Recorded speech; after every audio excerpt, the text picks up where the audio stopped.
Hi, I'm Evarlyn Simon and our lesson for today is about modern poetry forms. At the end of this video, the students will able to know the different modern poetry forms, differentiate the different modern poetry forms, and lastly, produce one poem among the different forms of modern poetry.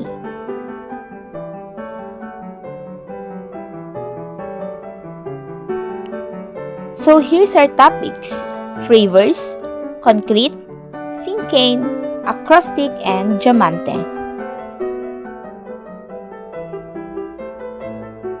Hi, I am Donna G. Potnol and today I am going to discuss with you about the free verse.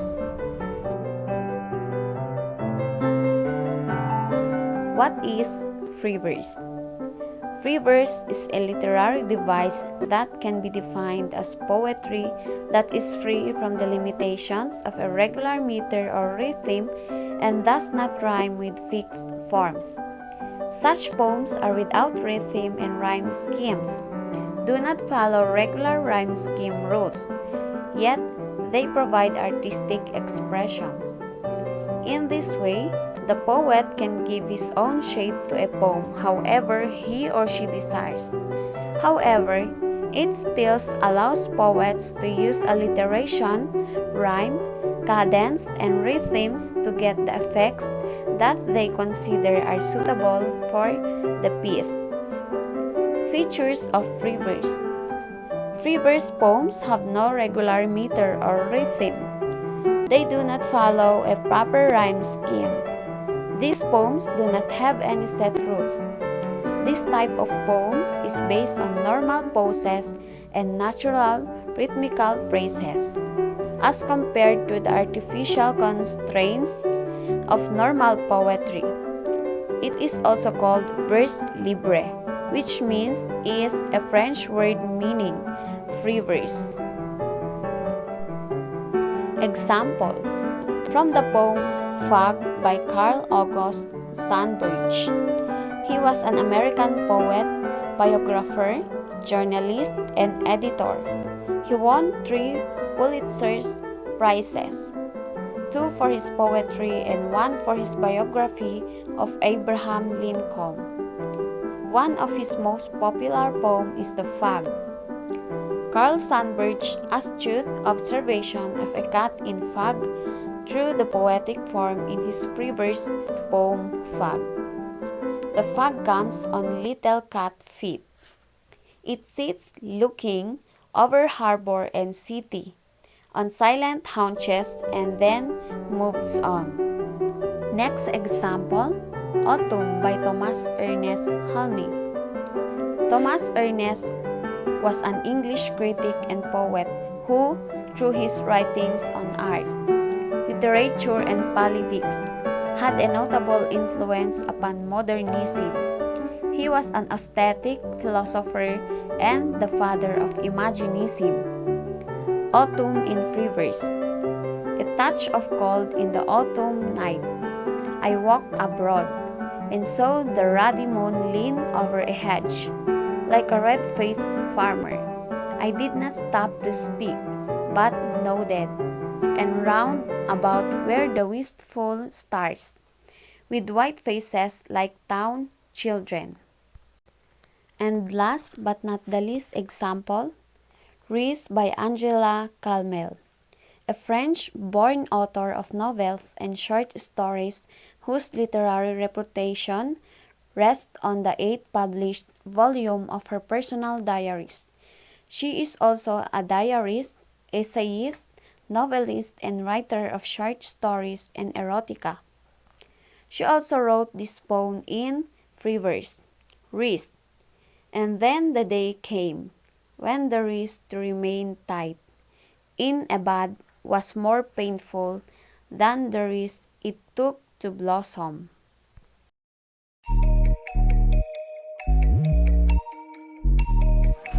What is the meaning of acrostic poem? An acrostic poem is a poem where the first letters of each line spell out a word or phrase vertically that acts as the theme or message of the poem. Sometimes a word or phrase can also be found down the middle or end of the poem, but the most common is at the beginning. A lot of people use these poems to describe people or holidays, and lines can be made up of a single words or phrases.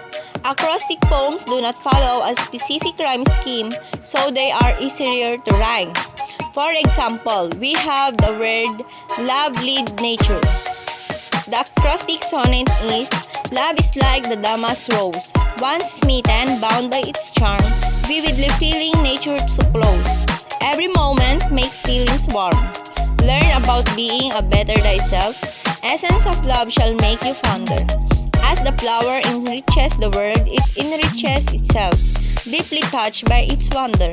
Nurtured scent of the damask fills the air, acutely mesmerizing mind, heart, and soul. The sweetness that pulls those with the flair, ultimate pure happiness without any foul. Relish the true beauty of divine nature, earthly wonders lead to blissful future.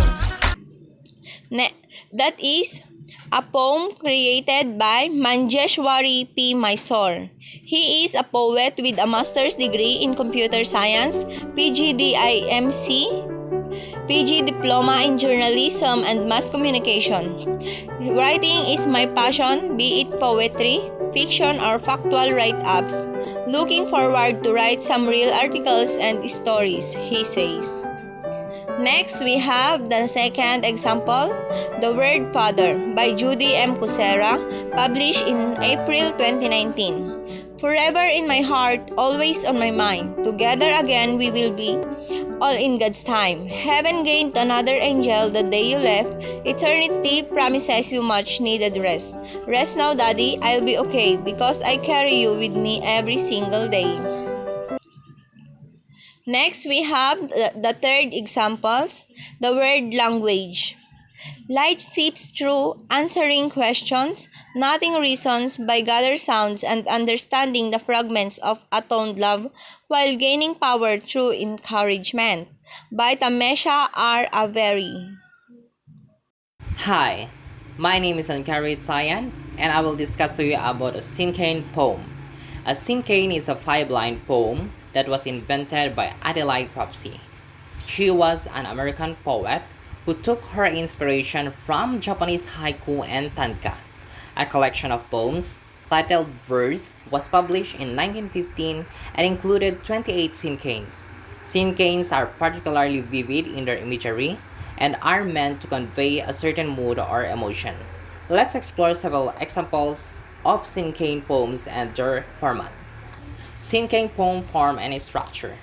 Originally, Adelaide Cropsey created a form for the American cinquain with 5 lines. Each line is stressed in a specific way. Additionally, as the form progressed, a syllable was added. Okay, let's discuss the stress per line. Explore the composition of each line by looking at the specific stressed and unstressed syllables. The first line has one stress, which was usually an iambic meter, with the first syllable unstressed and the second stressed. Line 2 has 2 stresses, line 3 has 3 stresses, line 4 has 4 stresses, and line 5 has 1 stress. And let's go to the syllables per line.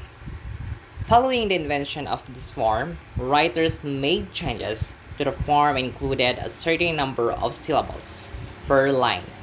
Line 1 has 2 syllables, line 2 has 4 syllables, line 3 has 6 syllables, line 4 has 8 syllables, and line 5 has 2 syllables. As we observe that line 1 and line 5 is similar. Even though iambic fade were typically used in these cinquains, it was not a requirement of the structure. See how the cinquain poem form worked through a classic Cropsey example. Because Adelaide Cropsey created the cinquain as a poetic form, the best example of a cinquain is a poem that she wrote titled Snow. Snow. Look up from blackening hills. Blows down the light, first breath on winter wind.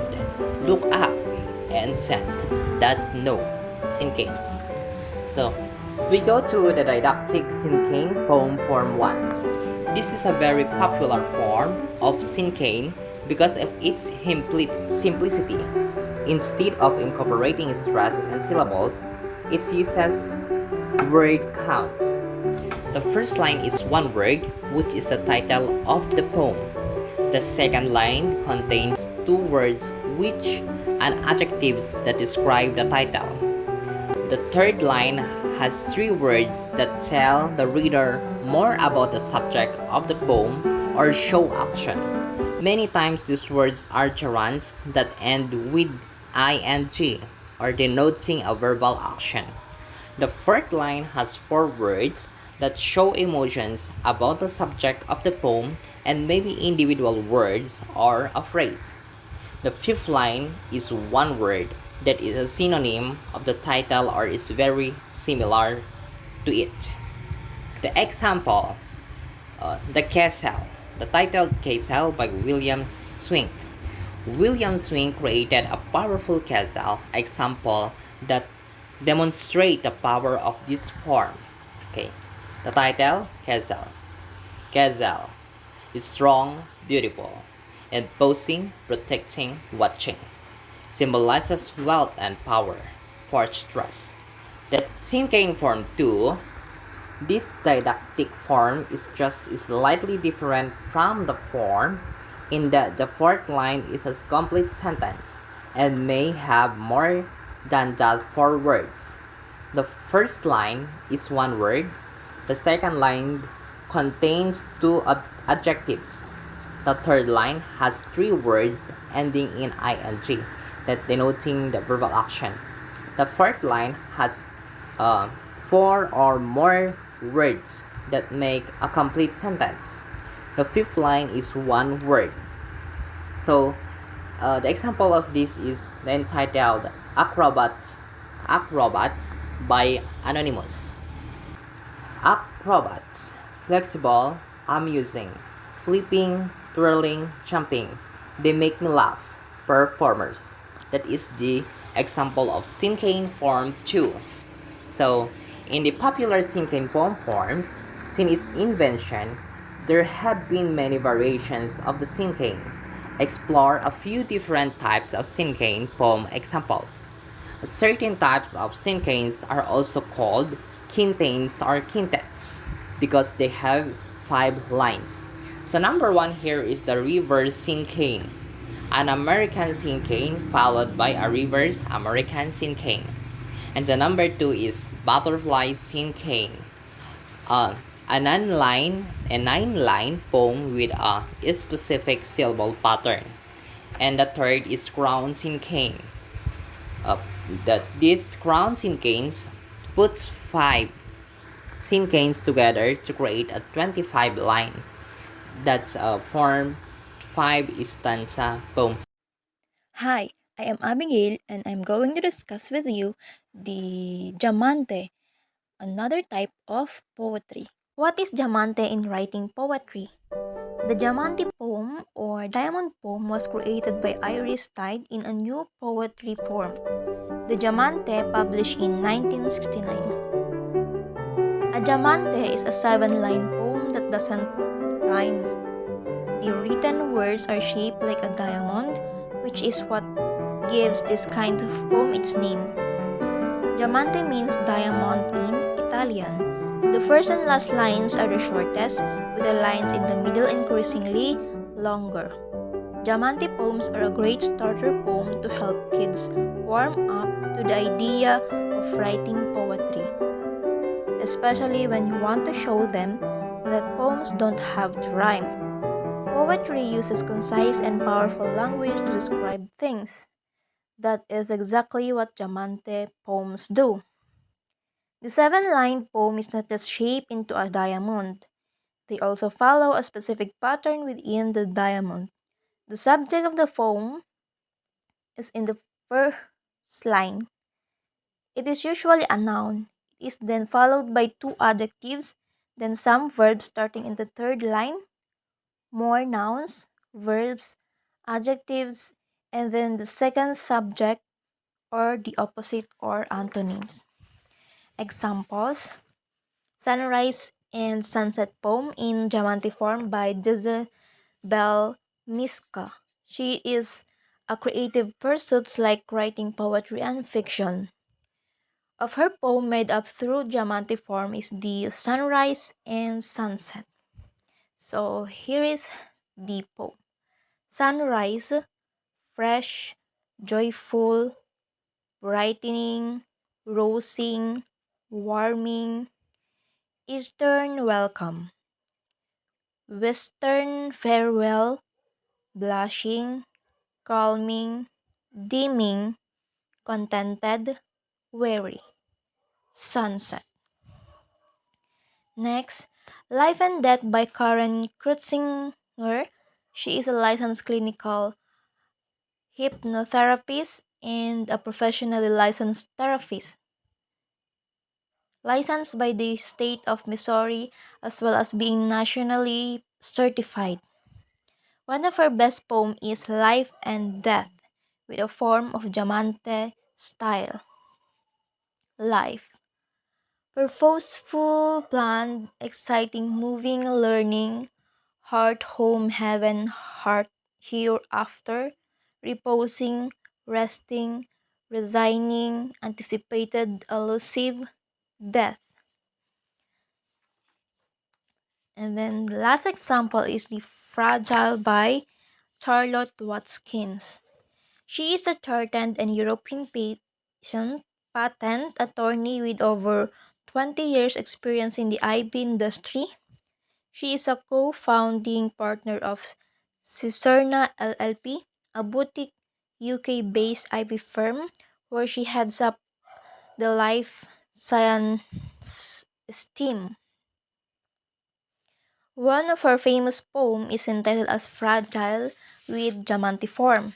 So here's the poem. Why is it so that so easily my mind rebukes the wisdom of its days and foolish with jokes of ill-witted humor, which serendipitously challenge friendship's hands, casts love and joy aside in an instant, derails the path ahead, and makes for a future alone. Hi, I'm Eve and I'm going to discuss with you the concrete poem. Concrete poetry, also known as shape poetry, is defined as a type of poetry that uses some sort of visual presentation to enhance the effect of the poem, while the words, writing style, and literary devices all impact the meaning of the poem. The physical shape the poem takes is also significant. You can find some famous and other not so famous examples of concrete poems. Concrete poetry has its roots in works of literature that are enhanced by a series of images. Many medieval authors sought to couple poetry with images, such as Geoffrey Chaucer in the Canterbury Tales, but the form was lost over time. One example here is entitled Beauty of Trees by Jennifer Betts. Trees contain a muted beauty that you don't often think about. From the elegance of their branches to their sturdy trunks, trees make a perfect subject for a poem like this original concrete poem. Another example is entitled Easter Wings by George Herbert. George Herbert was a Welsh poet, orator, and a priest of the Church of England. His poetry is associated with the writings of the metaphysical poets, and he is recognized as one of the foremost British devotional lyricists. If the modern idea of concrete poetry is a poem in the form of a picture, then Lewis Carroll helped to shape this idea with his poem The Mouse Tale. In Alice's Adventures in Wonderland, Alice begins talking to a mouse who wants to tell her a long and sad tale. Alice remarks that his tale, notice the difference in spelling, is rather long, and as he tells his poem, It takes shape on the page in the form of a mouse's tail, long and curved. The original representation of the poem had the words at the end getting smaller as the tail became narrower. See the story of this poem. That's end our presentation for today. Have a good day ahead.